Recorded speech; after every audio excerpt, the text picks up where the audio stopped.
An incredible story out of the Minnesota Zoo. A foal who needed a mom and a mom who was grieving the loss of her own baby. They found each other, they're together, they're happy and healthy. And this is a rare victory that the zoo is celebrating this morning, bringing these two together. So I'm joined by Kurt Heisman today with the Minnesota Zoo, telling us about Merritt, the foal, and Alice, the mom here, and how they came together. A great story, right? Absolutely. We're so excited to be able to showcase them for all of our guests here at the Minnesota Zoo. And as you mentioned, that story is quite incredible.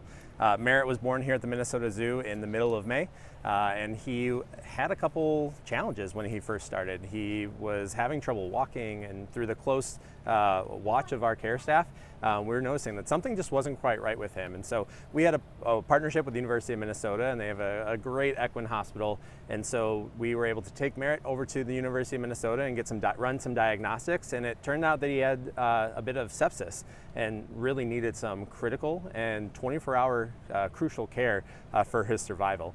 Without that care, he might not have made it through. And so fortunately for him, we were able to take him over to the University of Minnesota, treat him, and get him on that right path. Now, we did bring him back to the Minnesota Zoo just a few days after that, where he had been separated his mom for a couple days, and his mom was a first-time mom.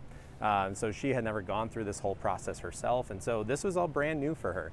And so when bringing her Merritt back to the zoo, there was some questions of whether his mom would take him back, whether she would care for him.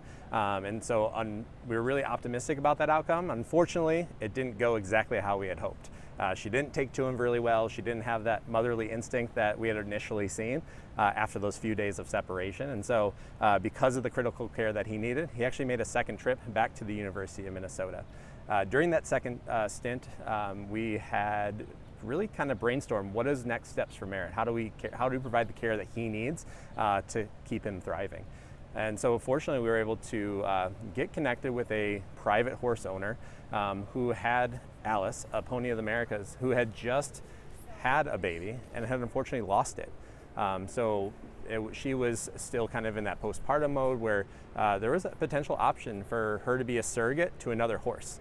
So we kind of quickly discussed this concept and what are the pros, what are the cons, and what do we think the outcome is going to be. And this had never been done with specifically with a Przewalski horse, sure, but with really with two different species. Exactly, yeah. with two different breeds and two different species. And so we didn't really know what the outcome was going to be. We were really cautiously optimistic that this would work out, and so we took some really quick action. Alice had her foal on Saturday, May 24th. On Sunday, May 25th, we discussed this and decided that this was the plan we were going forward with. And I believe it was either Monday or Tuesday that she was at the University of Minnesota pairing up with Merritt here. Wow, amazing. And she was able to give Merritt her milk, and you said they bonded right away.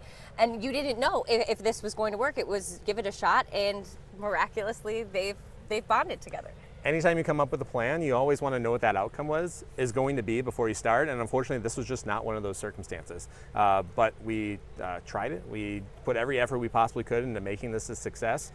We had the right people around us that could help support this, and we honestly could not be happier with the outcome. Sure. And Merritt, there is an effort to protect horses like Merritt because he is a rare wild breed. You said considered the last wild horse breed in the world, right?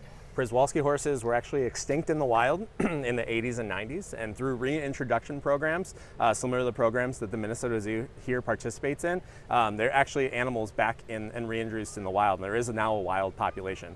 They are considered an endangered species still, and as you mentioned, they're the one true wild horse that's left in the world. Wow, amazing. So you said they'll spend the rest of the summer here in the pasture, and Alice will continue teaching Merritt how to be a horse. Yeah, with being a Przewalski horse and being that wild horse, he definitely has a little bit of attitude, he has a little bit of spunk. And so one of the things that Alice is so critical in is actually teaching him how to be a horse.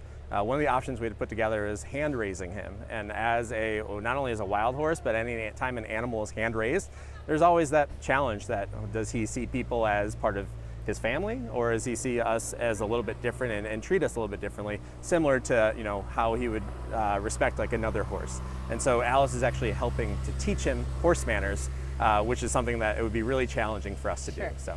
And then eventually the hope is that Merritt joins the rest of the horses that you guys have here of his species. Yes, so far he's doing really well, and so we're optimistic that at the end of the summer and into the fall, we'll be able to reintroduce him into the group that we have here at the Minnesota Zoo. Merritt is our 8th Przewalski horse that we now have here at the zoo. Incredible. And you said that it's maybe an opportunity to teach other facilities, other zoos about this success, and maybe if they find themselves in a similar situation, they can help a horse too. Yeah, because this is something that's never been done before, it's always a learning opportunity. And so because of the success that we've had, it's a great opportunity to teach people and use it as a case study for any future issues that may come up with other animals. Great. What a success story to celebrate here this summer. You love to see it. Mom and baby united together, even if it's in a little bit of an unconventional way. That's how families work, right? Kurt, thank you and congratulations on this big success. And you can come see Merritt and Alice here at the Minnesota Zoo this summer. At the zoo, I'm Hannah Flood for Fox 9.